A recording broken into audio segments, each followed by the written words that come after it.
ரொம்ப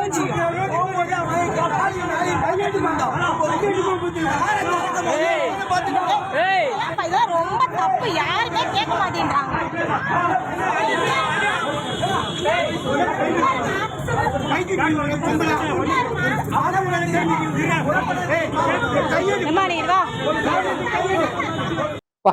என்னங்க இப்படி அடிக்கிறா?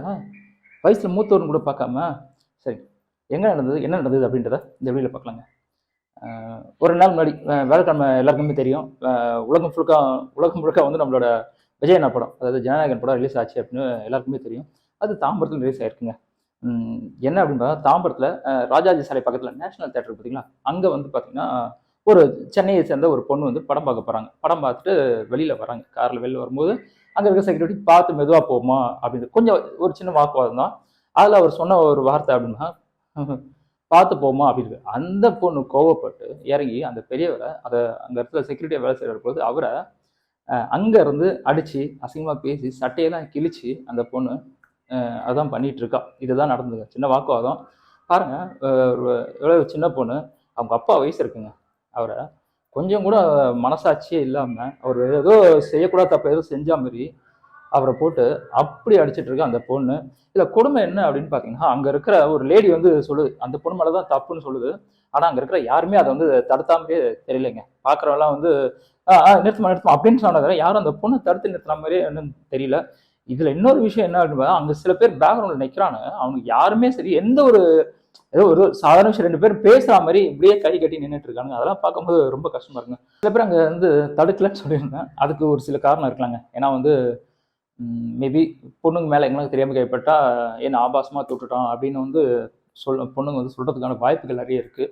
அதனாலே சில பேர் தடுக்காமல் இருந்திருக்கலாம். இன்னொரு விஷயம் என்ன அப்படின்னு பார்த்தீங்கன்னா, அந்த கேமரா அப்படின்னு ஒன்று இருக்கிறனால தான் உண்மையிலேயே எனக்கு தெரிஞ்சு ஆம்பளைங்க வந்து தப்பிக்கிறாங்க. ஆம்பளைங்கன்னு இல்லை, தப்பு பண்ணுறவங்க வந்து தப்பிக்கிறாங்க. என்ன காரணம் கேட்டால், முதல்ல வந்து கேமராவில் எந்த ப்ரூஃபும் எடுக்க முடியாது. அதனால் ஒரு பொண்ணு என்ன சொன்னாலும் அந்த ஆம்பளைக்கு வந்து பனிஷ்மெண்ட் கொடுப்பாங்க.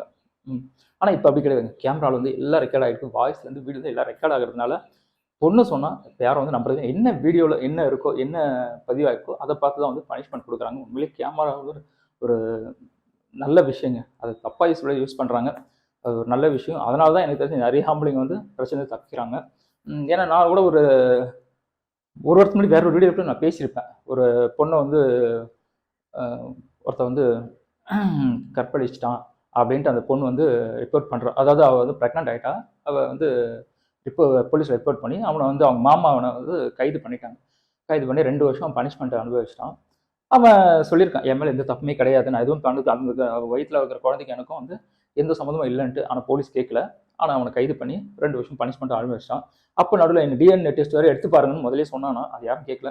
அதுக்கப்புறம் டிஎன்ஏ டெஸ்ட் எடுத்து 2 வருஷம் ஆயிருக்கு. அந்த டிஎன்ஏ டெஸ்ட் எடுத்து வெளில வந்து அந்த அந்த அந்த பொண்ணோட மாமனுக்கும் அந்த பொண்ணுக்கு எந்த ஒரு சம்மந்தமே இல்லை அப்படின்றது. பாவம், அவங்க மாமன் 2 வருஷம் தண்டனை அனுபவிச்சாங்க.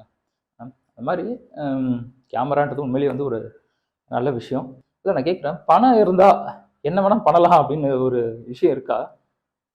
ஏன்னா இங்கே நடக்கிறத பார்த்தா அப்படிதான் தெரியுது. ஒரு சின்ன பொண்ணு, அப்பா வயசு ஆகுது, கொஞ்சம் கூட ஒரு மரியாதை மட்டும் இல்லாமல் பார்க்கும்போது ரொம்ப கஷ்டமாக இருக்குங்க. பணம் இருந்தால் என்ன வேணாலும் பண்ணலான்றது தான் இருக்குது. இந்த வீடியோ பார்க்கும்போது நம்மளுக்கு தெரிய ஒரு விஷயம் என்ன அப்படின்னு பார்த்தீங்கன்னா, இந்த காலத்தில் இருக்கிற அந்த ஆணாக இருக்கட்டும் பொண்ணாக இருக்கட்டும் யாருக்குமே வந்து அன்பு, பாசம், மரியாதை எதுவுமே கிடையாதுன்னு அப்படின்றது இந்த வீடியோ மூலமே தெரியுது. பட் இந்த வீடியோ எதுக்கு அப்படின்னு பார்த்தீங்கன்னா, கண்டிப்பாக இந்த பொண்ணுக்கு வந்து பனிஷ்மெண்ட் தரணுங்க. ஏன்னா நம்ம வயசில் ஒரு ஒருத்தர் காரை வந்து பார்த்து போகுமா, மெதுவாக போகுமா அப்படின்னு சொன்னதுக்காக காரை இறங்கி அங்கேருந்து தேடிட்டு வந்து அந்த பொண்ணு அவரோட சட்டையெல்லாம் கிழிச்சு ஆபாசமாக பேசி அந்த பொண்ணு அடிக்கிறா. பார்க்கும்போதே வந்து நம்மளுக்கே ரொம்ப, அதுக்காக அந்த பொண்ணுக்கு வந்து டெஃபினட்டாக அந்த பொண்ணுக்கு வந்து பனிஷ்மெண்ட் தரணும். அந்த பொண்ணை கைது பண்ணுறது மட்டும் இல்லாமல் அந்த பொண்ணுக்கு வந்து அவர் காலில் விழுந்து மன்னிப்பு கேட்கணுங்க.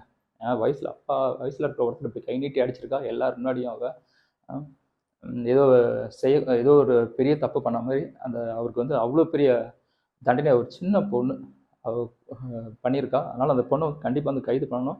கைது பண்ணது மட்டும் இல்லாமல் அவள் காலில் விழுந்து மன்னிப்பு கேட்கணுங்க. இதில் அந்த பொண்ணு மட்டும் குற்றவாளியானா எனக்கு தெரிஞ்சு கிடையாதுங்க.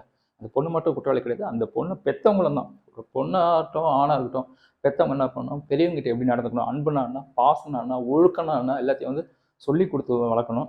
ஏன்னா சொல்லி கொடுக்கல அப்படின்றதுக்கு இது ஒரு எக்ஸாம்பிள். அதனால் வந்து பொண்ணை பெற்றவங்களா பசங்களை பெற்றவங்களா இருக்கட்டும், பசங்களுக்கு அன்புனானா பாசனானா ஒழுக்கனானா பெரியவங்ககிட்ட எப்படி நடந்துக்கணும் அப்படின்றத வந்து சொல்லி கொடுத்து வளர்க்கணும். அதனால் வந்து அவங்களுக்கும் ஒரு பனிஷ்மெண்ட் கொடுக்கும். அதாவது பைக்கை வந்து ஒரு பையன் வந்து எடுத்துன்னு போய் விட்டானா அதுக்கு காரணம் அவன் மட்டும் இல்லை, அவனை பெற்றவங்க தான் பைக்கு கொடுத்தாங்கன்ற மாதிரி தான் இதுவும். அந்த பொண்ணை ஒழுங்காக வளர்த்தாங்கன்னா கண்டிப்பாக அந்த பொண்ணு சரிங்க அப்படி அங்கேயே வாக்குவாதத்தில் போயிருக்கணும். கடவுள் எதுக்கு இங்கே வாயை கொடுத்துருக்காரு, பேசுறதுங்க வாயை கொடுத்துருக்காரு. எங்கன்னா வாக்குவாதத்தில் போயிருக்கணும். அவ்வளோ பெரிய ஒருத்தரை வந்து நீ அடிக்கிறனா நீ எந்த அளவுக்கு ஒரு திமிரா இருப்பா அந்த பொண்ணு. அதனால் இந்த வீடியோ பார்க்குறவங்க கண்டிப்பாக ஷேர் பண்ணுங்கள். அந்த பொண்ணுக்கு பனிஷ்மெண்ட் கிடைக்கணும், அது காலில் விழுந்து மன்னிப்பு கேட்கணும் அப்படின்றது வந்து நான் நினைக்கிறேன். நீங்கள் என்ன நினைக்கிறீங்கன்னு கீழே கமெண்ட் பண்ணுங்கள். மறுபடியும் அடுத்த ஒரு வித்தியாசமான வீடியோ சந்திக்கிறேன். அது வரைக்கும் உங்கள் ரகுரன். Tata bye by.